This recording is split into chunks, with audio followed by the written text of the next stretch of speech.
कल देश में जयप्रकाश नारायण, लोकनायक जयप्रकाश नारायण का 118वीं जयंती था और देश के तमाम हिस्सों में लोगों ने उनकी जयंती को सेलिब्रेट किया, उसको मनाया। जयप्रकाश नारायण जो थे वो हिंदुस्तान में उनकी जो अहमियत है, जो उनकी प्रासंगिकता को हम लोग याद करते हैं, वो है कि सरकार जब तानाशाह हो जाए, सरकार में जब लोकतंत्र खत्म करने पर आमादा हो जाए, तब छात्र युवाओं के एक पूरा उठान को लेकर के, छात्र युवाओं की एकता को लेकर के सरकार को चुनौती देना। और जब इंदिरा गांधी की सरकार में इमरजेंसी देश में लगी थी, उस समय जयप्रकाश नारायण ने एक बड़ा आंदोलन खड़ा करके, एक मास मूवमेंट खड़ा करके सरकार को चुनौती दी। और आज जयप्रकाश नारायण को याद करते हुए हमें आज की जो परिस्थिति है उसको देखना चाहिए।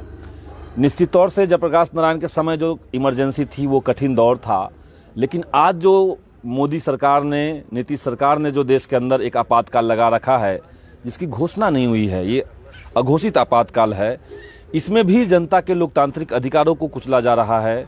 देश के जो लोकतांत्रिक ढांचे हैं उसके ऊपर हमले हो रहे हैं। और ऐसे समय में लोकनायक जेपी बाबू को याद करते हुए हम छात्र युवाओं को, नौजवानों को एकजुट होकर के इस फांसीवादी सरकार के तानाशाही रवैये के खिलाफ संघर्ष करना चाहिए। ये जेपी मूवमेंट को याद करते हुए, जयप्रकाश नारायण को याद करते हुए ये एक संदेश हम आपको देना चाहते हैं। दोस्तों, अगर देखिए तो आज जो मोदी सरकार है या बिहार में जो नीतीश और बीजेपी की सरकार है, इन लोगों ने पूरी प्लानिंग के साथ छात्रों के ऊपर, युवाओं के ऊपर, उनके शिक्षा और रोजगार के अधिकार के ऊपर एक ज़बरदस्त हमले का प्लान बना के रखा हुआ है। पिछले 6 सालों से नरेंद्र मोदी ने देश के तमाम शैक्षणिक संस्थानों को दुश्मन की तरह ट्रीट किया, उनको वार जोन बना दिया गया। अलग अलग विश्वविद्यालयों में हमले हुए और असहमति की जो आवाज़ थी, जो लोकतंत्र के लिए बेहद ज़रूरी होता है। अगर हम सरकार से असहमत हैं, सरकार की नीतियों से अगर हमें आलोचना कुछ है, तो हम अपनी बात कह सकें, लोकतंत्र इसी को कहते हैं।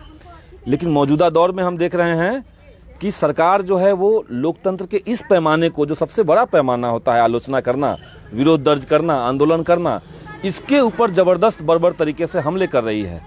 हमने देखा कि देश के अलग अलग हिस्सों में जो सरकार के खिलाफ आवाज़ उठाने वाली ताकतें थी, जो आंदोलन करने वाले लोग थे, उनको ज़बरदस्त तरीके से अलग अलग केसों में फंसाया गया। दिल्ली में हमने देखा कि दिल्ली में जो आंदोलन चल रहे थे, छात्रों ने जो एंटी-सीए प्रोटेस्ट चलाया, उस प्रोटेस्ट का भी आंदोलनकारियों को सरकार ने दिल्ली दंगों में झूठे केसों में फंसा। तो ये देश में चल रहा है। अब देखिए कि जो रोजगार का अधिकार छात्रों का था, मोदी सरकार ने व्यवस्थित हमला करके उसको ख़त्म कर दिया गया है। सरकारी नौकरियों को कुचला जा रहा है, उसकी संभावनाओं को ख़त्म किया जा रहा है।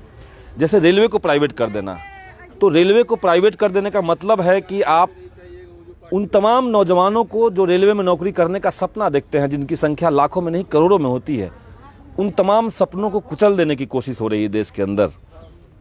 इसके अलावा आज देश के संवैधानिक संस्थानों पे हमले हैं, सीबीआई पे हमला है, सीबीआई को सरकार ने अपने जेब में रखा हुआ है और मनमाने तरीके से सरकार जो है वो सीबीआई से अपना काम करवा रही है। तो जब देश का संविधान तैयार हो रहा था, जब देश का संविधान लिखा जा रहा था, उसमें ऐसे तमाम संस्थान बनाए गए जिनका मकसद था लोकतंत्र की रक्षा करना। वो सरकारों से स्वतंत्र थे।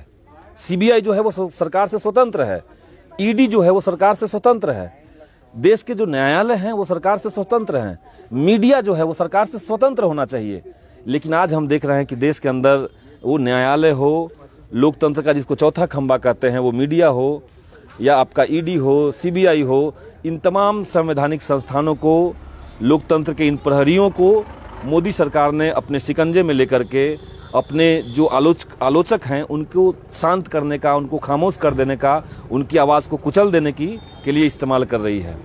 तो ऐसे समय में निश्चित तौर से जेपी बाबू को याद करते हुए, जयप्रकाश नारायण को याद करते हुए, हमें इस अघोषित आपातकाल, जो पिछले आपातकाल से कई गुना ज़्यादा घातक है, हानिकारक है, खतरनाक है, उसके खिलाफ एकजुट होना चाहिए।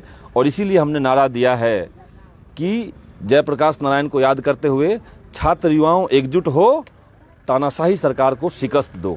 ये हमारा नारा है। बहुत बहुत धन्यवाद।